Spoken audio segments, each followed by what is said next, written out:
আমাদের দেশে প্রচলিত এখন কিন্তু রোগী মৃত্যুর পরে ডাক্তার এসে পৌঁছেছে রে ভাই। এটাই দেখেন আমাদের পিকচারগুলো।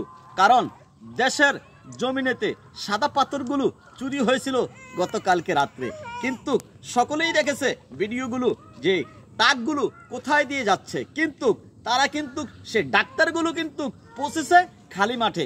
দেখেন সেখানে রোগী কিন্তু মৃত্যু হয়ে গেছে, সেখানে সাদা পাথর এখন কালা হয়ে গেছে, বুঝছেন, একবারে ধুলের সাথে মিলিয়ে দিছে সাদা পাথর। সেই পাথর রে ভাই, আমাদের দেশের যতগুলো যে আসুক না কেন ক্ষমতায় আসার আকাঙ্ক্ষা, কিন্তু ক্ষমতায় না আসতেই সাদা পাথর কালো হয়ে যায়। এটা আমি আগে জানতাম না।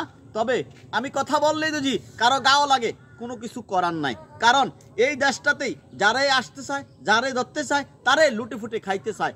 আমার একটাই কথা, আসুন আমরা সবাই এই সমস্ত যারা অকর্ম করবে, দেশের ক্ষতি করবে, তাদের পিছে আমরা সবাই প্রতিবাদ করব, এটাই আমার কথা। কিন্তু কাউকে সাথ দেওয়া যাবে না। প্রশাসন আমাদের বন্ধু, প্রশাসনকে আমরা সবাই সাপোর্ট করব, হেল্প করব। তবে প্রশাসনের যদি সেখানে গলদ হয়, সেটা নিয়েও প্রতিবাদ করতেই হবে। কারণ তাদের প্রতিবাদ যদি না হয়, তারাও সচেতন হবে না যে এগুলো কে খাইলো, কে দিল, কার পকেটে গেল, কোথায় গেল।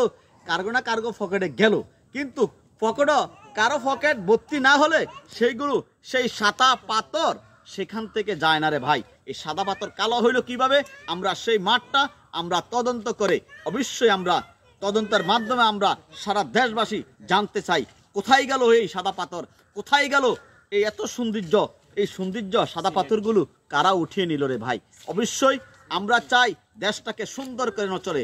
এই দেশে চিন্তায় আহাজারি, খুন খারাপি, যতই কিছুই আছে, চাঁদাবাজি, টেন্ডারবাজি, যতই বাজে আছে, সিলেটের সাদা পাথরগুলো তারা মনে করছে এবার কালো করার দরকার, তাই কালো করে ফেলছে। আমি ভাবছি সেই সিলেটে সাদা পাথর দেখতে যাব।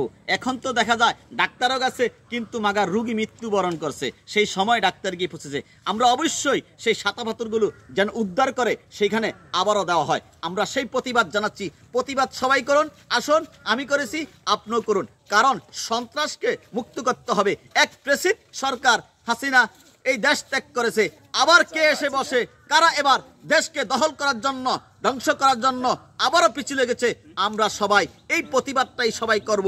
এদেরকে আইনের আওতায় আমরা দেখতে চাই। কারা এই সাদা পাথর কোথায় গেল, কে নিল সিলেটের মাটি থেকে? আমরা বুঝতে পারি নাই সাদা পাথর কখন যে মাটি হয়ে যায় রে ভাই। অবশ্যই আমরা চাই এই দেশটাকে সুন্দর করে পরিচালনা করুক। আমরা চাই না আগামী ফেব্রুয়ারি মাসে নির্বাচন কিভাবে হবে। এখনো দুর্নীতিবাজ, বন্ডাবাজ, চাঁদাবাজ, লুটতরাজ এগুলো এখনো বন্ধ হয় নাই। আমরা কিভাবে আগামীতে ফেব্রুয়ারিতে নির্বাচন করব? আগে দেশ সংস্কার হবে, তারপরে নির্বাচন হবে ইনশাআল্লাহ। আমরা পেয়ার পদ্ধতিতে নির্বাচন চাই ইনশাআল্লাহ।